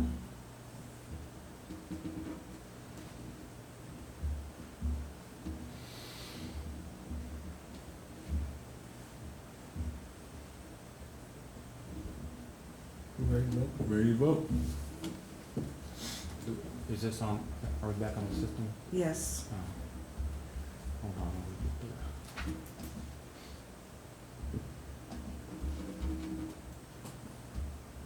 So this is a motion to, you put it in there to vote for Michael Watson.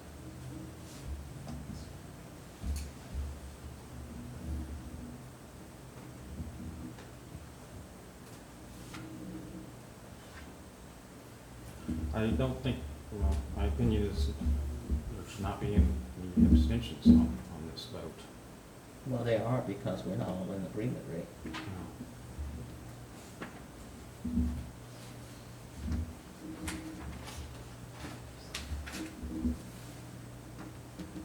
Why did you abstain? Did you abstain? I abstain. Why? That motion fails. Motion fails. Mr. President, I nominate Ms. Natalie Johnson. Second? Motion's been made and seconded.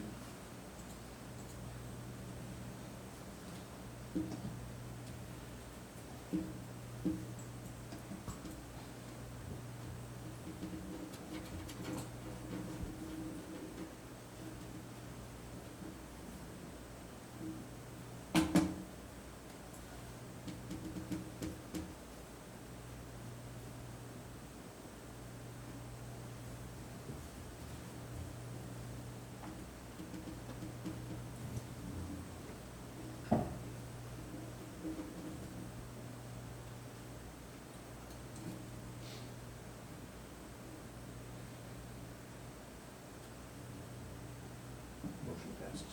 Motion passes.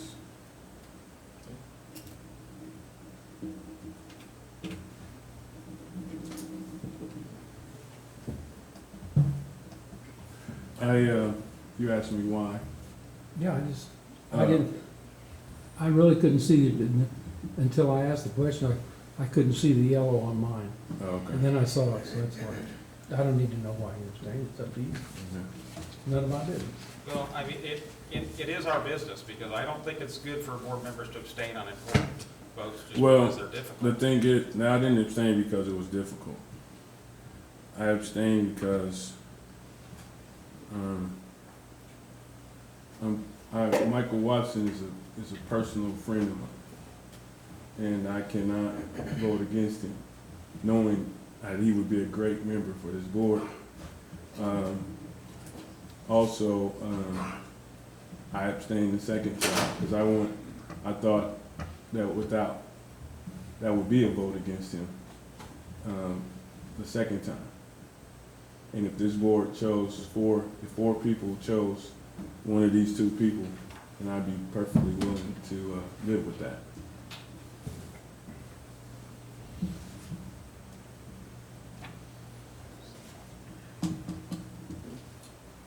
Agreement?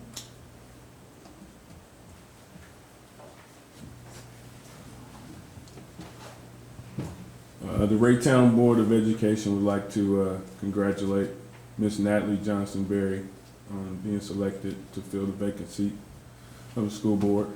Thank you. And we want to thank the other 2 candidates. It was a very tough vote for us to decide, and we would encourage you both to run for school board and stay involved as we know you will. Congratulations. Oh, thank you.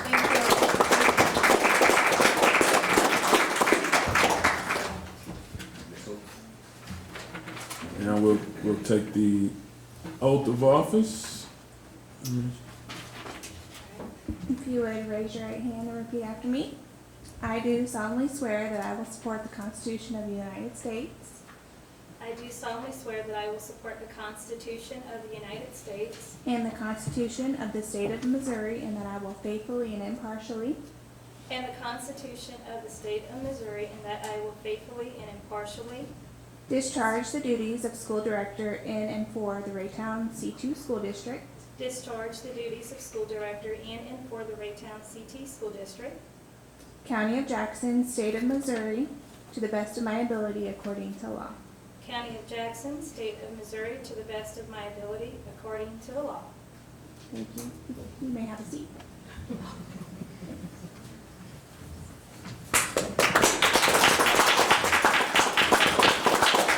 Just remember the donuts. I will do that. I will bring donuts. Thank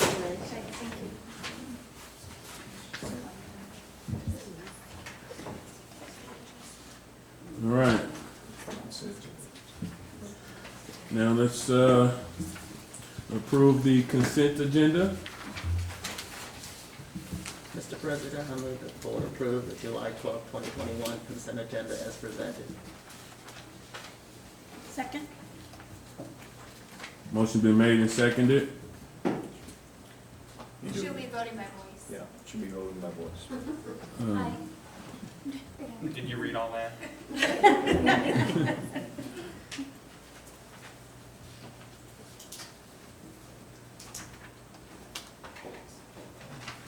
All right, well, welcome to the board. Now we'll have a motion for adjournment. Take the new members. Natalie, you wanna adjourn this meeting? I adjourn this meeting. No. Okay, good. I'll second that. She already took control. Natalie is now board president. I move that the board adjourn the regular Board of Education meeting at 8:34 p.m. Second. Motion's been made and seconded. Please vote. And your vote is? Aye. Oh,